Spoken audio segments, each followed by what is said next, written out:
Alors bonjour à tous, je suis Shadi Sassine, associé au cabinet EY. Et aujourd'hui, j'ai le plaisir d'animer ce débat dans ce milieu exceptionnel et avec des intervenants prestigieux. Alors aujourd'hui, comme vous le savez, nous vivons dans un monde interconnecté où la sécurité et la transparence sont devenus des enjeux majeurs à la fois pour les banques et pour les clients. Au cœur de ces préoccupations, il y a un processus qui est fondamental, c'est le processus KYC, ou connaissance client. Il ne s'agit pas simplement d'une formalité administrative ou d'une contrainte réglementaire, c'est la pierre angulaire qui permet de sécuriser à la fois les différentes transactions, mais aussi de connaître les clients et de s'assurer pour tout ce qui est lutte contre le blanchiment d'argent et le financement du terrorisme. Alors cependant, nous devons reconnaître que ce processus, bien qu'il soit nécessaire, il est également, peut sembler, à la fois complexe et contraignant. Donc aujourd'hui, il y a plusieurs thématiques qui sont très importantes qu'on va aborder. Comment réduire les coûts de collecte et d'actualisation du KYC? Est-ce que le partage est une réalité? Comment lutter efficacement contre la fraude? Comment tirer le meilleur parti des avancées technologiques telles que l'intelligence artificielle générative? Et comment équilibrer à la fois la nécessité des réglementations avec l'expérience et la fluidité et la rentabilité du parcours client? Pour nous aider à débattre sur ces différentes thématiques, j'accueille nos intervenants. Bonjour, Pierre, je vous laisse vous présenter. Bonjour, bonjour à tous. C'est bizarre, l'écho, il faut maîtriser l'écho. Bonjour, merci. Donc, je suis Pierre Féligioni, je suis le CEO du groupe Signaturit. Nous sommes un acteur européen leader dans la transaction digitale. On gère aujourd'hui à peu près 200 millions de transactions annuelles. Et nous fournissons en fait, nous sécurisons et nous simplifions le parcours de la mise en relation client en partant du contrôle de l'identité à la signature électronique, à la conformité et au contrôle documentaire jusqu'à l'archivage. Nous sommes aujourd'hui principalement basés en France et en Espagne. Voilà. Très bien, merci Pierre. Bonjour Rija, je vous laisse vous présenter. Bonjour, merci. Donc, je suis Riz Ramelo-Harrison, je suis Head of Regulatory Transformation and Monitoring de la banque de Lubac et compagnie. La banque de Lubac et compagnie, c'est une banque privée spécialisée dans les marchés de niche. Et depuis 2022, c'est aussi la première banque à offrir des opportunités crypto à ses clients. On a aussi chez nous donc, des clients eux-mêmes fournisseurs de services sur actifs numériques. Nous avons la conviction que la banque de demain sera digitale. Voilà, donc ça c'est notre vision et c'est aussi le cœur de mon métier de faire en sorte qu'on y aille. Voilà. Nous accueillons également Karine Demonnet, je vous laisse vous présenter. Merci, bonjour à tous. Donc Karine Demonnet, je suis la directrice de la conformité et du contrôle permanent de BPI France. J'espère que c'est un acteur que chacun d'entre vous connaît. En tout cas, on a à cœur de connaître le plus grand nombre d'entrepreneurs et d'accompagner les entrepreneurs à tous les stades de leur développement. Bonjour Jean, c'est à Alors, vous. Jean Méplon, je suis Deputy Head of Compliance pour le groupe Crédit Agricole. On est basé à Montrouge avec une ligne métier conformité qui représente au sein du groupe 2400 personnes. Très bien. Alors nous avons lancé cette discussion par une première question que je m'adresse à vous Pierre. La collecte et l'actualisation périodique des données clients dans un parcours KYC est une activité coûteuse pour les banques. Les initiatives de type Open Data permettent-elles de réduire ces coûts et comment peuvent-elles garantir la sécurisation et la fiabilité des données? Merci Shadi. Oui, comme je l'ai dit tout à l'heure, le principal objectif aujourd'hui d'un fournisseur comme nous, c'est vraiment d'offrir une simplification sur le parcours de la mise en relation client. Quand je dis simplification, c'est aussi essayer d'avoir des hauts niveaux de sécurisation sur ce parcours-là. Donc aujourd'hui, c'est vrai qu'on parle beaucoup de collecte d'informations, on parle beaucoup comme tu le disais, de la partie open data et open banking. Ces nouveaux systèmes de collecte permettent à nos clients de fluidifier le parcours client, mais aussi de sécuriser ce parcours. Alors en fait, notre métier à nous, c'était principalement de contrôler l'identité, de contrôler les documents, d'appliquer des hauts niveaux de sécurité sur tout ce qui est transactions digitales. Mais aujourd'hui, la collecte est un frein à la simplification du process et surtout à la gestion de la fraude. Donc, bien évidemment, chaque fois que nos clients nous demandent une simplification du process, des réductions de coûts, nous, on est plus dans l'idée de dire comment on fait en sorte, dans votre process d'onboarding client, que le process se passe vite et bien. Donc, en dehors du fait du coût pour le client, c'est plus un problème de ROI par rapport au parcours client. Alors, aujourd'hui, de par la régulation européenne, on est bien aidé par l'open data. Ça nous permet bien évidemment, comme l'open banking, ça nous permet d'aller chercher directement les documents à la place du client dans un parcours totalement simplifié via un smartphone. Aujourd'hui, notre process entier d'onboarding client peut se faire sur un smartphone avec un accès à un coffre-fort virtuel pour récupérer des données comme des preuves de résidence, ainsi de suite, mais aussi accès au compte bancaire avec l'application native des banques sur leur smartphone. Donc aujourd'hui, en moins de 2 minutes, on va être capable de collecter les informations, d'identifier une personne, de signer un contrat et de contrôler tout ce qui est document. C'est aujourd'hui le principal challenge pour nos clients. C'est simplification et sécurisation en dehors du coût et bien évidemment récupérer un client.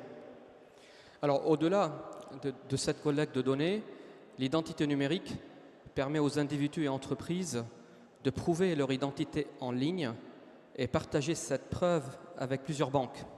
Jean, quelle est votre vision du consortium Potential sélectionné par la Commission européenne pour développer un portefeuille européen d'identité numérique et comment les banques peuvent-elles encourager son adoption par ses clients? Oui, alors je pense que vous avez entendu parler de ça, certainement. C'est vraiment un grand cheval de bataille de la Commission européenne qui, pour des raisons de souveraineté, par rapport à des Apple, par rapport à des Google, souhaite développer une identité numérique européenne pour chacun et chacune d'entre nous qui marchera en Pologne, qui marchera en Espagne, qui marchera un peu partout. Donc ce projet-là a été lancé il y a à peu près 3 ans. Et nous, au sein du groupe Crédit Agricole, très vite, on y a cru et on a considéré que potentiellement, c'était un vrai game changer. Un vrai game changer pour l'Europe, pour la société, pour les consommateurs et pour les clients et également pour les banques, pour nous. Parce que là-dedans, et tu le disais à l'instant, je crois que ça résonne bien, il y a un potentiel de simplification qui est juste incroyable. Alors qu'est-ce que le consortium Potential, justement ? Eh bien, ce consortium a été lancé il y a un peu plus de 2 ans. Dedans, vous avez des industriels comme Thales, etc. Vous avez des banques comme le groupe Crédit Agricole. Et donc, l'idée, c'est de tester le wallet, le portefeuille d'identité numérique, au plan européen. Très concrètement, je peux vous dire qu'en février de cette année, en Pologne, a été testé et ça a réussi ce qu'on appelle l'interopérabilité, c'est-à-dire est-ce que le wallet il fonctionne entre la Pologne et la France, est-ce qu'il fonctionne entre la Pologne et l'Espagne. Ça, c'est fait. En mai de cette année, maintenant, dans ce consortium Potential, nous allons tester les usages bancaires, l'entrée en relation, les crédits à la consommation, etc. Ça sera mai-juin. Une fois que ça sera fait, la Commission européenne veut aller plus loin parce qu'elle veut, dans ce wallet, regarder si elle ne pourrait pas mettre le paiement aussi. Enfin, en tout cas, c'est l'intuition forte qu'on a, et notamment le e-euro, par exemple. Et donc, il y a un nouveau consortium qui est en train de se monter, dans lequel on va être aussi, et qui va démarrer à partir du mois de septembre. Et ça va s'appeler Aptitude. Voilà. Pour terminer, eh bien, il va falloir quand même que tout le monde soit convaincu de ça pour l'utiliser. Les banques vont avoir l'obligation d'accepter l'identité numérique, mais il faut vraiment qu'on ait un effort de place entre toutes les banques, avec les pouvoirs publics, car quand ça sera lancé, il faut bien faire comprendre à tous les consommateurs tous les avantages qu'ils auront à l'utiliser. Alors, si on se focalise sur le KYC des personnes morales, des entreprises, l'identification des bénéficiaires effectifs réalisée par plusieurs banques aboutit généralement au même résultat. Donc, sur le plan national, l'initiative française Conformity, dont BPI France est un des actionnaires, a mis en place un coffre-fort digital et mutualisé entre banques. Donc, je m'adresse à Karine. Pouvez-vous nous décrire le mode de fonctionnement de Conformity et comment convaincre d'autres banques ou institutions financières à rejoindre le réseau Conformity? En effet, ça a été dit déjà, l'irritant numéro 1 de tous les trésoriers d'entreprise, c'est le KYC. Alors quand on est des acteurs de la conformité comme nous sommes aujourd'hui devant vous, c'est quand même assez rageant de se dire que notre job, qui est ô combien essentiel, évidemment qu'il faut identifier nos clients, les connaître, s'assurer qu'ils sont des personnes honorables et qu'on a la bonne connaissance de qui ils sont et qui sont leurs bénéficiaires effectifs. Une fois qu'on a dit ça, on s'est dit qu'il fallait se dire autre chose et qu'il fallait faire quelque chose vraiment pour faire en sorte que cet irritant se réduise. Toutes les banques, nous sommes soumis aux mêmes réglementations, nous faisons les mêmes diligences, nous collectons les mêmes documents, nous faisons les mêmes analyses.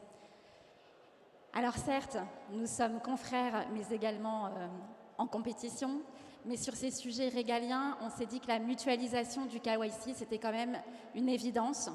Alors pas si évidente que ça, parce qu'il y a quand même encore des barrières. Est-ce que j'ai vraiment envie de partager mes KYC avec les autres banques de la place? Rassurez-vous, ce n'est pas du tout comme ça que Conformity fonctionne. Conformity, ça fonctionne comment? Conformity, c'est un coffre-fort dans lequel chaque client, entreprise, va déposer ses documents relatifs qui constituent en fait son KYC. En fait, toutes les banques, à 80-90%, on demande tous les mêmes documents et lorsqu'on se met tous autour de la table, on arrive à trouver un consensus sur ce dont on a besoin. Une fois qu'on s'est dit ça, le client il va lui-même informer dans Conformity, désigner s'il a plusieurs banques. Et aujourd'hui, une entreprise qui n'a pas plusieurs banques, c'est très rare. Et donc, au lieu de faire plusieurs fois le KYC quand il a plusieurs banques, il va le faire une fois, il va mettre le nom de ses banquiers, il va même mettre l'adresse email de ses chargés d'affaires et tous les chargés d'affaires, qu'ils soient clients de Conformity ou pas, vont être informés que le KYC de leur client est disponible sur cette base. Alors après, quand vous êtes client Conformity, vous avez plein de tableaux de bord, vous avez plein d'informations selon lesquelles le KYC de votre client a été mis à jour. Vous pouvez lancer des campagnes de révision périodique, vous pouvez aller en masse et vous êtes informé quand le KYC de votre client a été mis à jour, y compris quand ce n'est pas à votre initiative. Moi, ça m'a convaincue. J'espère qu'en ces quelques mots, j'ai commencé à vous convaincre. Effectivement. Et on sait bien que derrière le KYC, les données et les documents, c'est le nerf de la guerre. La prolifération de faux documents pose des défis importants sur les systèmes de détection traditionnels, mais aussi un impact économique massif sur les banques et les États si on va plus loin. Rija, comment les banques et les États peuvent-elles lutter efficacement contre la fraude documentaire et quel est l'impact de cette lutte sur le parcours et surtout l'expérience client dans son ensemble? Merci Chadi. Si tu permets, mon propos sera un peu introductif, alors je pense que mes confrères le compléteront. Mais pour avoir bossé dans le leader mondial du transfert d'argent pendant de nombreuses années, c'était important pour moi en parlant de fraude de dire qu'une chose qui était évidente pour moi à l'époque, mais je pense aussi que pour vous, ça l'est de plus en plus. La fraude, c'est une industrie. Ça peut être choquant pour certains, mais c'est la réalité. Hein. C'est des vraies entreprises localisées qui se délocalisent. À l'époque, je voyais ça toutes les semaines, localisées. Donc pour nous, pays francophones, hein, parce que quand c'est anglophone, c'est dans d'autres pays. Chacun se spécialise un peu. Bénin, Côte d'Ivoire. Ceux-là se sont un peu délocalisés au Maroc quand ils ont compris qu'on les a vus, un peu à Maurice, à l'île Maurice. Et c'est une industrie aussi qui a un vrai département R&D. Voilà, donc il y a de la R&D. Tout ça, je dis ça pourquoi? Parce qu'il y a cette compréhension-là, mon sentiment en tout cas, c'est que pendant plusieurs années, la lutte contre la fraude était plutôt une lutte symptomatique. On en vient à faire des réglementations, de millefeuilles réglementaires qui aboutit à le résultat un peu, on va dire, risible, qui est que la banque devient quasiment responsable systématiquement, selon certains avocats, en cas de clients victimes de fraude. Et on aboutit à une limite. Donc oui, en effet, je pense que Pierre le complétera tout à l'heure sur les travaux en cours, mais en effet, il faut lutter efficacement contre la fraude, on va dire, en étant beaucoup plus, on va dire, avec une approche systémique et non symptomatique. Voilà. Donc après, je laisse mes confrères compléter. Mais au-delà de compléter ces aspects, là, on vit dans un monde quand même qui est très digitalisé, très interconnecté, et dans un parcours d'entrée en relation qui est complètement digitalisé, un client peut se connecter, renseigner de fausses informations, mettre des faux documents et commencer immédiatement à réaliser des transferts de fonds dès la validation d'un dossier. Oui, Donc, Jean avait quelques cas d'usage sur ces aspects-là, je crois. Oui. Donc, Karine, question pour vous. Quels moyens les banques disposent-elles pour évaluer le risque de fraude en temps réel avant que la fraude puisse arriver, et comment s'organisent-elles pour traiter un volume d'alerte croissant? C'est hyper compliqué parce qu'on a tous envie que ça aille très vite et pour autant de faire les vérifications pour s'assurer qu'on n'a pas un fraudeur en face de soi, y compris quand le fraudeur il est derrière son ordinateur et qu'il a beaucoup moins de scrupules à nous frauder et à nous empapaouter en nous déposant des documents qu'il aura manipulés pour qu'il coche les cases qui sont attendues dans nos parcours clients. On a un conflit clairement entre nos opérationnels qui veulent tous qu'on décide vite et ils voudraient qu'en un temps record, le cash soit disponible sur le compte du client et la nécessité de faire des vérifications. Ça a conduit à ce qu'on se creuse un peu la tête et qu'on se décide à investir dans une fintech française qui s'appelle Flaminem, avec laquelle on a développé un outil dédié à la lutte contre la fraude. Et il est plugué en direct sur nos plateformes digitales, ce qui nous permet en temps réel d'avoir des indicateurs selon des scénarios de risque que l'on a co-construits, avec des indicateurs de risque. Et finalement, quand un dossier de client qui est en cours de réalisation sur le parcours en ligne a un score de risque fraude élevé, il va tomber en temps réel dans une espèce de NAS. Et ces dossiers-là vont mettre un tout petit peu plus de temps parce qu'ils vont être contre-analysés par mes équipes fraude, de manière à ce qu'on se dise, on préfère prendre un peu plus de temps, quitte à ce que le dossier ne soit pas frauduleux et on libère rapidement et le cash est décaissé et le client honorable est satisfait, versus les clients fraudeurs pour lesquels on aura bien eu les petits signaux qui nous ont permis de détecter correctement que c'était bien un dossier frauduleux. Et là, en temps réel, il est mis à l'écart, il est contre-analysé et il va être rejeté.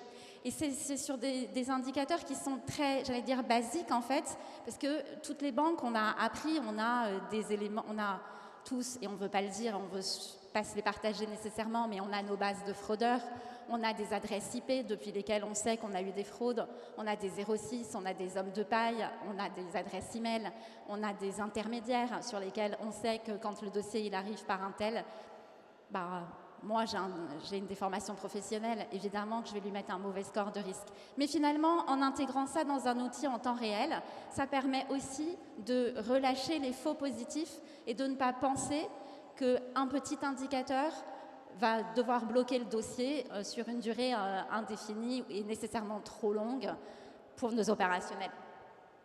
Alors, et on sait bien que la fraude ne va pas s'arrêter à l'entrée en relation. En fait, elle va être tout au long du cycle de vie du client dans une entreprise ou une banque. Pour renforcer la sécurité des transactions financières et protéger les clients contre les fraudes et les escroqueries, certaines banques françaises utilisent maintenant les listes noires d'IBAN frauduleux pour identifier et bloquer les transactions suspectes. Et si vous avez suivi les actualités récentes, une proposition de loi déposée à l'Assemblée nationale en février 2025 consiste à instaurer un fichier national des IBAN douteux qui sera confié à la Banque de France. Donc Jean, comment fonctionnerait cette liste noire partagée des IBAN frauduleux et quelles seraient les conséquences pour les banques et leurs clients? Alors la liste, elle est noire, mais ça dépend pour qui en fait, hein. Elle est plutôt bleue ou verte pour les consommateurs que nous sommes, parce qu'elle nous éviterait de nous faire frauder. Donc d'abord, moi je confirme tout à fait ce que tu disais, la fraude est une industrie, enfin, il faut vraiment qu'on s'organise et il n'y a pas de débat.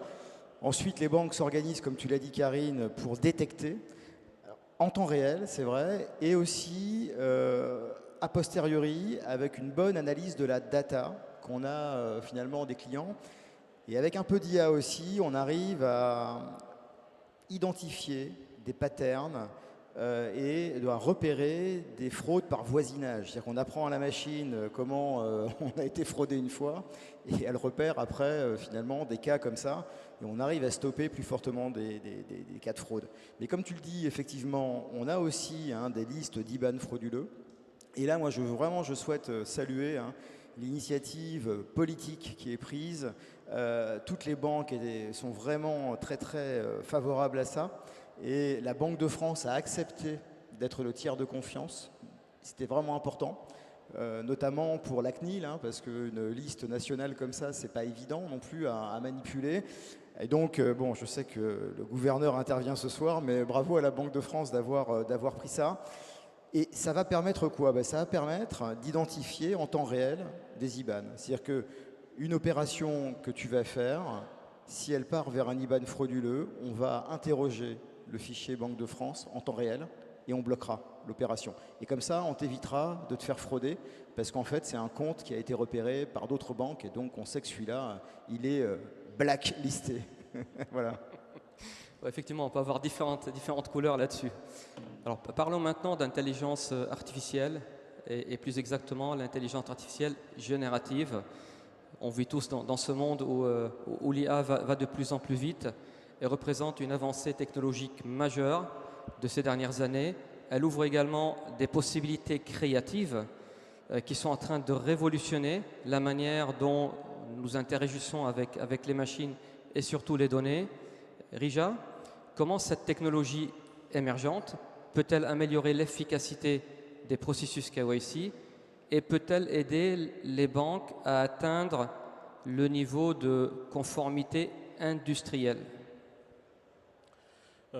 Oui, alors ça c'est ma vision personnelle, mais pour moi l'IA dans la conformité, que ce soit en KYC ou en gouvernance conformité de manière générale, a vocation à faire fluidifier les liens entre les piliers de la conformité, les piliers de l'AML, et ça permettra d'avoir ça de manière plus fluide. Pour aller plus précisément sur la connaissance client, donc soit en termes de comportemental, ça nous permettrait peut-être d'étudier le comportement du client et d'avoir un pattern spécifique client, c'est-à-dire un client, aujourd'hui on identifie que tel comportement est frauduleux, donc si la personne a un comportement proche de ce pattern, on va faire des due diligence.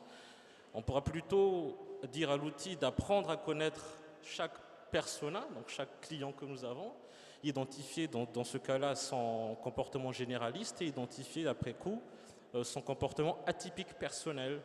À ce moment-là, on serait dans une approche, à mon sens, moins frustrant pour le client parce que la démarche le comprend un peu mieux et aussi plus agile pour la banque parce que là, on a eu une étude personnalisée. En matière de parcours d'onboarding également, l'IA peut être un outil pour libérer de la bande passante. Enfin, alors, là, je parle plutôt essentiellement dans les banques où on accompagne de près, où les banquiers accompagnent vraiment les clients dans l'onboarding, dans les banques privées. Ça peut être quelque chose qui libère de la bande passante pour le banquier privé et pour son assistant, donc d'avoir cette IA qui accompagne l'onboarding du client. Quelques études montrent que ça pourrait améliorer l'expérience client à l'onboarding de l'ordre de 35%. Et je pense que ce n'est pas négligeable. Et dans des banques qui attachent beaucoup d'importance au rapport client, cette satisfaction client-là n'est pas du tout anodine. Et je pense que nous sommes dans un monde où ces avancées technologiques majeures sont en train de révolutionner les métiers, principalement le KYC. Alors Pierre, en tant que prestataire de services de confiance qui a déployé l'IA et l'IA génératif dans ses processus et services KYC, quels sont les retours que vous avez de vos collaborateurs et de vos clients sur l'utilisation de l'IA dans le parcours et quelles sont les tendances futures que vous voyez?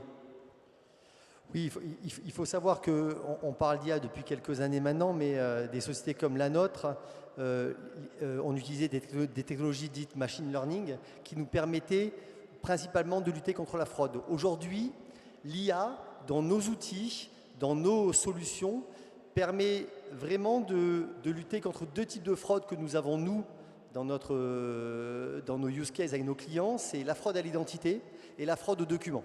D'accord ? Donc aujourd'hui, nous, comme Jean disait, jusqu'à maintenant, avec des technologies de machine learning, on travaille sur des patterns.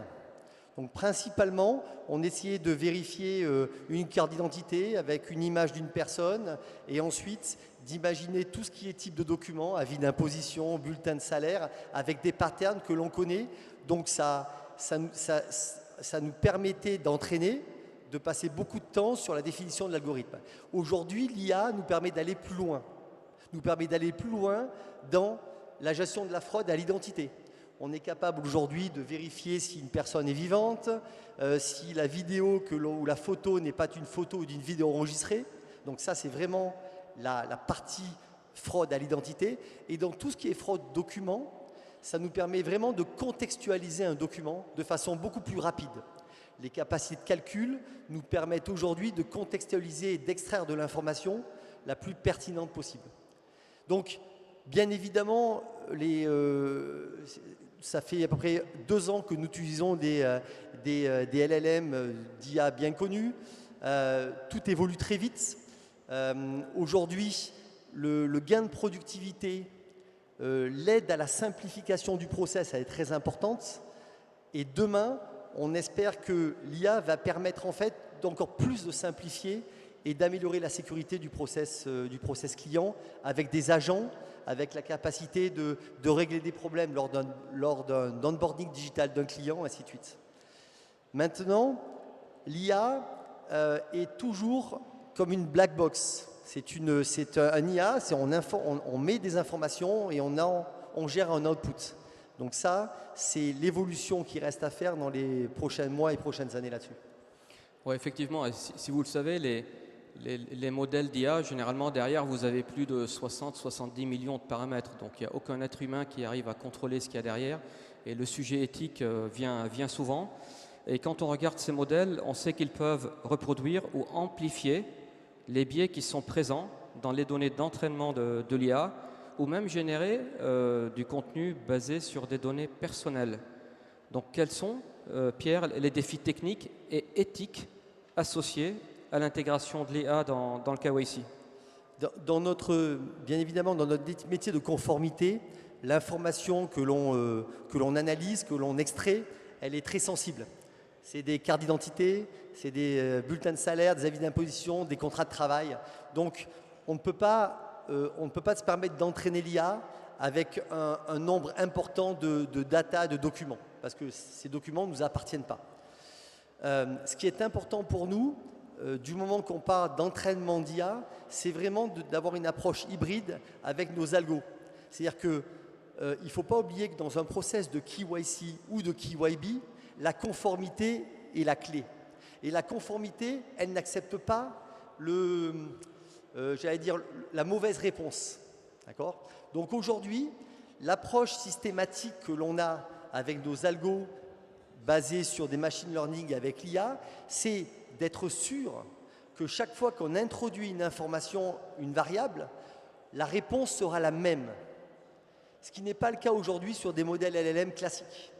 Aujourd'hui, vous allez pouvoir poser vous-même des questions à de l'IA. Les réponses vont être différentes en fonction d'un contexte et en fonction d'un moment.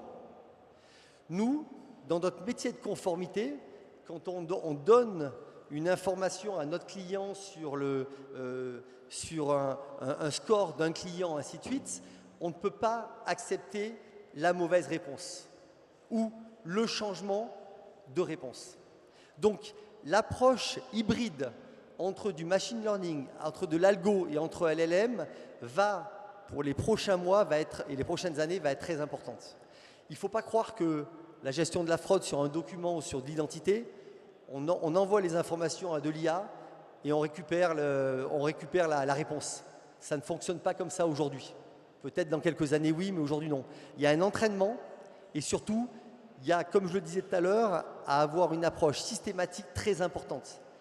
La réponse doit être bonne. Dans notre métier, la réponse doit être bonne. Elle ne doit pas être approximative. Et aujourd'hui, fraude, KYC, KYB, l'envie de onboarder des clients, l'envie de répondre à un client sur un prêt, l'envie de répondre à un client sur l'achat d'un véhicule, ça doit se faire en quelques minutes. Si les réponses ne sont pas les bonnes ou changent en fonction du moment, c'est un vrai problème dans notre écosystème. Alors, et on peut aller plus loin parce que l'IA, effectivement, va réduire le temps du KYC et le temps du parcours client dans sa globalité de bout en bout. Si on prend du recul, on regarde sur l'ensemble du marché, le temps moyen d'un parcours client varie d'une banque à l'autre. Et en fait, parmi les facteurs qui peuvent influencer ce temps, il y a la complexité des vérifications qui sont nécessaires et demandées, mais aussi des tâches qui sont encore manuelles et qui représentent une part significative. Donc Jean, quels sont les principaux leviers de simplification d'un parcours client et quels sont les défis majeurs à leur mise en place au sein d'une banque? Rapidement, moi je dirais qu'il y a deux défis. Il y a tout ce qui est digital, fluidité du parcours digital. C'est pas là-dessus que c'est pas ma profession, donc je vais pas approfondir ça. Et le deuxième, c'est l'aspect réglementaire, c'est la conformité qui est le driver, exactement. Cet aspect réglementaire, il y a vraiment une façon de l'appréhender que nous, au Crédit Agricole, on appelle la conformité native, pour en bon français de la compliance by design. Voilà. Alors c'est quoi? En fait, c'est une méthode qui consiste à tout de suite actionner la conformité lors de toute réforme, lors de toute création, de tout nouveau parcours client, au tout début du projet. Et là, on a deux axes de travail. Le premier, c'est de se creuser la tête en se disant comment fait-on pour ne pas faire ceinture et bretelles, vous voyez. Donc voilà, à un moment donné, c'est sûr qu'il faut sécuriser les parcours, mais il faut les sécuriser de façon juste. Ça ne demande pas de technologie, ça demande un peu de discernement et ça demande aussi, à certains moments, d'être dans la gouvernance et de savoir quels risques on prend, quels risques on ne prend pas. Et le deuxième volet, là oui, c'est l'innovation et la technologie. Parce que pour simplifier cette conformité, nous avons aujourd'hui à notre disposition, sur la table, véritablement des technos qui tournent. On a parlé d'IA tout à l'heure et je souscris à ce qui a été dit. On a parlé d'open data pour aller chercher directement à la source les données, etc. etc. Et c'est là où il faut que les fonctions conformité s'ouvrent, créent des services de R&D, d'innovation, ouverts sur l'écosystème des RegTech et des startups, de façon à aller capter vraiment cette technologie qui va permettre de simplifier, simplifier, simplifier. Et il y a un point important quand on parle de rentabilité de KYC. C'est vrai, il y a la simplification, la réduction du coût, mais comment le parcours KYC est vu par le client? C'est un point qui est très important au niveau de cette perception, parce que la fluidité a un impact direct sur la satisfaction et la fidélité du client. Karine, quelles sont les mesures que les banques peuvent mettre en place dans un parcours client pour atteindre un bon niveau de satisfaction et quels sont les arbitrages possibles entre obligations réglementaires et intérêts du client et de la banque pour fidéliser davantage? Karine, pense à mon NPS. Voilà à peu près toute phrase introductive que me partagent les équipes opérationnelles quand on lance un nouveau projet, parce que je suis d'accord avec toi, la conformité doit être impliquée dès le départ. Pense à l'UX, s'il te plaît, Karine, et agis avec discernement. Je suis tellement d'accord avec ce qui vient d'être dit. Oui, les équipes de conformité ont des obligations. Oui, nous sommes une fonction régalienne. Et pourtant, il faut quand même qu'on réfléchisse à ne pas aller vers le ceinture et bretelles, à avoir des parcours intelligents, à faire en sorte que, parce qu'on veut que les fraudeurs restent à l'extérieur, que les clients honorables réussissent quand même à entrer et aillent au bout des parcours, et qu'à vouloir trop verrouiller, finalement, plus personne n'arrive au bout du parcours. Donc, je n'ai pas de recette miracle, mais je peux partager avec vous quelques tips. Déjà, moi, je pense qu'un client, quand il ne sait pas, quand il est rentré dans un tunnel, à quelle hauteur du tunnel il peut se désespérer, alors que parfois, il est à ça de la fin du parcours, mais comme il ne savait pas qu'il lui restait que 2 clics à faire et 2 informations à donner, il a abandonné. De la même manière, si on n'explique pas à un client pourquoi on lui pose des questions et pourquoi on collecte des informations, pardonnez mon langage, mais il peut penser qu'on est vraiment très pénible. Donc je pense qu'il faut expliquer, être pédagogue. Je pense que les équipes conformité doivent se mettre dans les chaussures des clients et que sans complètement devenir paranoïaque, il y a quand même quelques éléments de bon sens qui doivent guider le design de tous les parcours. Évidemment, se conformer à nos obligations réglementaires. Mais quand un client revient sur une plateforme, que ces informations préalablement collectées lui soient déjà poussées, ça me semble élémentaire. Et je sais bien que c'est compliqué. Et je sais bien que la difficulté à pousser les données du client A lorsque c'est le client B qui se connecte, c'est un vrai risque. Mais pour moi, ça me semble juste fondamental. Et d'ailleurs, c'est toujours un point d'équilibre à trouver entre le fait de rendre le parcours encore plus rentable à coût réduit avec une bonne satisfaction du client, mais tout en assurant la conformité et la sécurité qui sont les objectifs recherchés par toutes les banques. Donc Rija, je m'adresse à vous pour cette question.